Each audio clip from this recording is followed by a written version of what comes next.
let's go ahead and move on to the New York Jets. Starting with the coaching staff, we get head coach Aaron Glenn, who was hired in 2025 offseason. Previously, Glenn worked for the Detroit Lions from 2021 through 2024, including this past year where he had that injury-riddled season with the Lions defense, and he had quite an impressive run with that defense. Prior to his run with the Dan Campbell-led team, Glenn spent some time as a positional or assistant coach for the Cleveland Browns and the Saints. And, of course, Glenn was a former first-round pick, DB, for the Jets, giving a sentimental layer to his hiring as the new head coach of the franchise. I'm going to just rush through the OC, DC, and special teams. We'll talk about it, whatever, in terms of the conversation. Offense coordinator, they got Tanner Engstrand. Defense coordinator, they got Steve Wilkes. And special teams coordinator, they got Chris Banjo. Josh, what are your thoughts on the Jets coaching staff? Yeah, I'm not a fan. Aaron Glenn, I think he did wonders in Detroit with, to what you said earlier. I mean, and just completely, just talk about injuries. Woof. Right. And that defense was was very respectable. Right. However, I think that team runs on Dan Campbell, right? Man Campbell, if you will. And I don't know, man. It's the Jets, right? It's one of those things where it's like they're doing Jets things, right? I think Aaron Glenn was the name in the cycle, right? So they got the name. They got one of the names. I'm not a big fan of Tanner, right? And what he did, I think, okay. And Steve Wilkes is probably, I don't know. He's got the resume. Yeah, he does. He's got the resume. He's got the head. The problem is will Aaron Glenn listen to him? Right. I mean, Aaron Glenn was a decent defensive coordinator, an above average defensive coordinator. But I don't think, unless I'm mistaken, I don't think he's ever even been an interim head coach. So with that comes so much. I mean, we're talking responsibilities on top of responsibilities, right? I mean, as a head coach, and I don't know all of the ins and outs, but it's been widely reported that, you're dealing with all aspects of the team, right? You're dealing with schedules and travel schedules and sleep schedules and workout schedules and, play design, and you're working with all the position rooms. So you got to have your fingers in all the pots. There's a steep learning curve, right? We saw it with Mike McDaniel, right? We've seen it with the plethora of other head coaches we've had as Miami Dolphins fans, where it's not easy. It's not an easy transition. So new coaches, if they have the experience that the Jets do and Steve Wilkes, lean on that experience. It's just a matter of if he will or not. Yeah, and there's something that you were talking about, like, yeah, he coached great for the Lions, but it's the Jets. And that's kind of just my thoughts on it. That's my excuse with the Jets. They're the Jets. Look, it sounds like a cop-out, but it just happens every time. I was a fan of the Robert Saleh hiring. I think he's a really good coach. But there's just something about the team that it doesn't work. And look, we're Dolphin fans. I think the team's cursed. I think the Dolphins are a cursed team. Trust me, I'm speaking from experience. So, Derek, what are your thoughts? Okay, you're looking at with the Jets. You're looking at the worst coaching staff in the AFC East. Easy. Yeah. These guys are all new, and like I said, anybody they could come out and do well, but largely what I see here is a coaching staff that's going to struggle a lot this year. I feel like the Jets players have improved, but unfortunately with the coaching staff, it equals struggles for them this year. Growing pains, obviously. The future looks somewhat bright for the Jets. However, this coaching staff needs experience and needs to gel together, and I don't think they got enough time to do that before the season starts. So, yeah, I do like Aaron Glenn as a player and as a coach. So, do you think the Jets will get the time? Or not the Jets. This coaching staff will get the time before the Jets owner ends up firing him. That's the trick. Yeah, because he loves to change stuff up, and that's part of the issue the Jets have had over the last 10 years. Mm-hmm. Is they have no continuity. Yeah, it's about building that culture, and as you said, Dirk, you got Steve Wilkes who has that experience, but there is a lot of guys here in the staff that are going to have to learn. There's going to be growing pains. And when we look at free agency, though, we are seeing a team that is trying to build a culture. In terms of players who have left the team, quarterback Aaron Rodgers, still a free agent. Wide receiver Devontae Adams went to the Rams. Edge rusher Hassan Reddick went to Tampa Bay. Actually did not remember that happening. The cornerback DJ Reed ended up going to Detroit. Interior defensive lineman Javon Kinlaw went to Washington. Tight end Tyler Conklin went to the Chargers. Left tackle Tyron Smith retired. And right tackle Morgan Moses headed on over to another team in the AFC East with the New England Patriots. It was the Bills, right? It was the Bills, then it was the Jets, now it's in New England, right? I thought it was on the Ravens. Yeah, he was a Raven, then he got traded to the Jets. Oh, is that what it was? Okay. Yeah. In terms of who they signed, they got Justin Fields, Kenny. I'm not going to even attempt go ahead. You got this. Not even going to attempt it. I'm really not. But he's a kick returner and a running back. Wide receiver Tyler Johnson. Josh Reynolds, another wide receiver who came from the Lions. Offensive tackle Okafor signed with the Jets. Center Josh Myers. Defensive lineman Byron Cowart. Defensive lineman Derek Nandi. Defensive lineman Jay Tuafe. So they have really loaded up on D lineman and free agency. Mm-hmm. Linebacker Jameen Davis. Linebacker Jameen Sherwood. Cornerback Brandon Stevens from the Ravens last season. Safety Andre Cisco, somebody Josh really liked in free agency and wish the Dolphins would have got. Yep. And safety Isaiah Oliver, who I believe formerly was on the Falcons. So how are we feeling about the free agent class for the Jets? Josh, let's start with you. I mean, we're talking about a team that's putting quite a lot of eggs in their basket for Justin Fields. And I've been very vocal with the fact that I'm not a huge fan of his, right? I mean, it would have been cool if maybe he was our backup, right? Hopefully never not really seeing the field, but I don't know. How many more chances is this guy going to get, right? And who else do they have? Who's their starting quarterback? It has to be Justin Fields, right? Yep. So, I mean, this is a team destined for, in NBA terms, destined for the lottery pick again, right? I mean, that's just who the Jets are right now, right? They are in the retool, not the retooling. They're in the rebuilding phase, right? So they're churning their roster. They're getting rid of a lot of the age, right, that was on their roster. They're bringing in some younger players. They're signing a lot of these players to 1 year, kind of 1 or 2 year with team options, prove it deals. I do like some of the moves they made. Some of them, right? Andre Cisco, I was a huge fan of. I still am a huge fan of. 1 year deal up to 10 mil. That's great value for him, in my opinion. You know, Sherwood, okay. Linebacker, not a top linebacker in this league, but he's a really good player, right? But other than that, I mean, I'm not a real big fan of any of the players that they signed, like any of them. I mean, some of them are okay, right? And I think depending on the situation that those players land in, not the Jets, they could be contributing. They could be like higher level contributing players. The Jets, I don't know if they get past 5 wins this year, if I'm being honest. Dirk, what about you? You guys ever seen that show Survivor? Yeah. You ever seen that game they play sometimes where they blindfold like 5 or 6 guys, Mm-hmm. and then one guy stands up on a podium and tries to tell them where to go? This is kind of what I'm seeing for the Jets this year. The problem is all of them are blind. Yeah, the guy standing up on the podium. I'm seeing absolute pandemonium, players running every which direction and a lot of confusion. We're looking at the AFC, and if you look from the AFC East teams and their schedules, a lot of our schedules are pretty close to each other's with the teams that we drew this year to play. This is not an easy schedule for any AFC team, the AFC East team this year. I see the Jets struggling a lot. I see them in the bottom because of these reasons. The players that they've got, I don't feel like they did enough in certain areas to even really compete, mainly on defense. I mean, I see a lot of holes.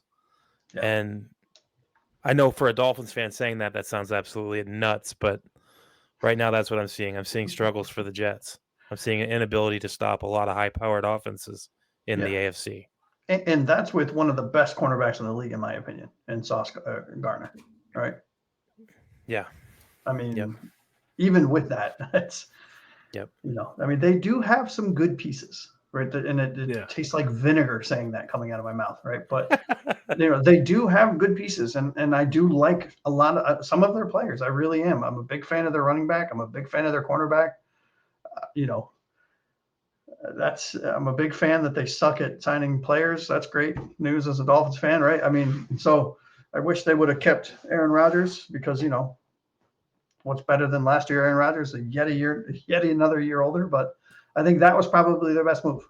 It's letting Aaron Rodgers go, right?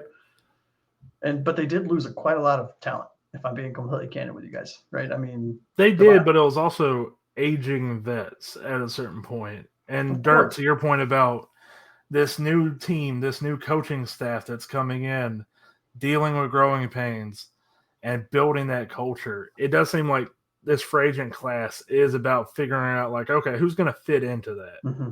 You get somebody like Justin Fields that, Josh, I'm right there with you. I'm not a big fan. He just hasn't proven it yet in terms of being a passer. Mm-hmm. But, hey, it's a great 2026 class at quarterback. Yeah, maybe if they it get doesn't Archie. work. Yeah, if it doesn't work, you are going to have a great pick to get a good quarterback in the draft.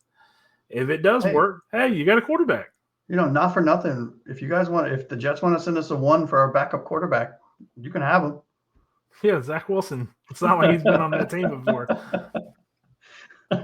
But yeah, it's really about like building that culture, and I think that's what this free agent class has done. But getting into the draft now, I like some of the stuff. I like some of the stuff they did. I do as well. So starting out with their first round pick, they get Armand Membu, who was Keith's favorite player in the draft. What a steal at pick 7, dude. What a steal at pick 7. In the second round, this one hurts. Tight end Mason Taylor from LSU. Ugh. Just a quick moment of silence there for Mason Taylor. I'm looking at his father's signed jersey on my wall right over here. Why? It's painful. Cornerback Azariah Thomas was taken in the third round from FSU. Fourth round, they got wide receiver Arian Smith from Georgia, along with safety Malachi Moore from Alabama. In the fifth round, they got Francisco Maluga from Miami, and they end up getting another Miami Hurricane in the later round in the fifth with edge rusher Tyler Barron. Mm-hmm. Look, there's some players I like here. I'm just going to get the talk about the elephant in the room. Don't know why they got Arian Smith in the fourth. No. I watched a lot of Georgia games last year. Arian Smith is very fast. I understand. That's it. He has cement bricks for hands. He's got Ted Ginn. He's got the Ted Ginn issue. It's worse than Ted Ginn. I believe somebody we know has a jersey on the wall. But it's a rookie and it's autographed and it's Orange Crush. Come on, give me some credit. Come on. That's kind of cool. Right. I really liked him when he came out, man. Hey, I think he would have been better. Not at 13 in today's league, right? But you don't take him at 13 for Christ's sake, anyways. Yeah, you're right. You don't take him at 13, but who you do take at 13, if he's available, is Armand Membu. Oh. And there's a lot of players in their draft class that I quite like. From Membu, Mason Taylor, going out and getting Malachi Moore as well in the fourth, who I was a big fan of as well. And Azariah Thomas. Dirk, what do you think of the draft class for the Jets? In a lot of ways, I wanted their draft. The players that they got, there's 5 of them out of their players that they drafted that I would have loved to have on our team. Armand Membu, Mason Taylor, Azariah Thomas, Malachi Moore, and Tyler Barron. I would have loved to have all those players on our team. I think they did a really good job in the draft. I think they addressed a few issues. I don't think they did enough in the offensive line department, but other than that, I thought it was a pretty solid draft. Got to give kudos to the Jets front office for that. But it makes me wonder, did they have super secret squirrels running around in Miami? Because a lot of these players we wanted, I'm pretty sure. So, Josh, good draft. Yeah, I'm split on this draft. I think they did some really, really great things, and I think they got some outstanding value, right? Armand Membu, I know, hey, it's the 7th pick overall. How could it be great value? Because I thought he was the 3rd. I mean, I thought he'd be gone by number 3, or at least number 4, right at the latest. So getting him at 7, I think that's great value. Mason Taylor, phenomenal pick. Azariah Thomas, as a Florida State grad, I'm familiar with his play. I watch all Florida State, or most of the Florida State games, and where it's been rough for the last couple of years with how bad we've been, he was a bright spot. And this dude is an amazing press coverage corner. I mean, a stud at press coverage. Other than that, though, other than those top 3 picks, I like Malachi Moore. I think they reached on him. I think I had a 5th round grade on him. And I saw a lot of mocks where he was available in the 6th round, right? So I think getting him in the 4th, like, okay, cool. You know, like we did with Jonah Sabayaniah. I think, did I say that right? I think so. Hey, nailed it, baby. Sabayaniah, like we did, you target a player, you go get them, right? So I mean, look, if they coveted Malachi Moore, fine. If they panic draft him because there was a run on safeties in the 3rd, at the end of the 3rd and into the 4th round, then I think you reached on him a little bit, if I'm being honest. And you know, as a Florida State grad, I watched a lot of UM games. I wasn't as high on Barron as most. So I mean, getting him if he was there in the 6th or 7th, cool, take a flyer on him. So I mean, they did some good things, but you know, I'd say C+ for this draft if I'm giving it a grade. First off, I watched last week's episode. You guys mentioned Jonah's name like 20 times. Pronounced it different all 20 Every single time, and I still do it. Yep. You guys got it right eventually, I'm sure. No, not. I'm impressed. No, it's like this. Right. That's how I pronounce his name. But yeah, and it's funny, Taylor, because I hear him. I hear like interviews where he pronounces. I'm like, oh, it's so easy. Oh, that's how hard could that be? You just can't do it. No, my mouth doesn't move that way. But it's kind of what you're talking about, though, like what the Dolphins did with Jonah. They ended up, hey, this is the guy we like. We're going to go up and get him. Mm-hmm. And that is something we could say about the Jets and even the Bills draft class, and we'll say about the Patriots as well. It's like, hey, if the organization likes these players that bad, go get them. It doesn't matter what all 3 of us say on a podcast on a random Wednesday. What's going to matter is a year and a half from now when they look smart because they ended up going up and getting their guy. And everybody's like, how did Azariah Thomas go to the 3rd round? So there's a lot of good players here. Any closing thoughts on the Jets draft class? I don't want to talk about them anymore. I'm kidding. Look, hey, the Jets did some good things. They did quite a lot of head-scratching things. They did the Jets. That's what the Jets do, right? And so I'll be curious to see. I mean, again, to Dirk's point earlier on in the show, it's going to be real fun going back at the end of the season and reevaluating the situations, specifically in the AFC East, but about draft players, you know, because we've done quite a lot of work on them. So, you know, we'll see. Yeah. Dirk, any final thoughts on how this roster even matches up to Miami as well? I think, like I said, with the Bills and the Dolphins gap getting closer, I feel like the gap between the Dolphins and the Jets have gotten farther away. Mm-hmm. I feel like the Jets got a lot to work on. I think you're looking at the number 4 team in the AFC East this year. Yeah, and honestly, Dirk, I mean, I don't know if you agree with me. Probably one of the 5 worst teams in the NFL. Probably, I would agree with that. Yep. I agree with that. I moved my camera. I adjusted my camera so my Ted Ginn jersey shows now. No, it was better before.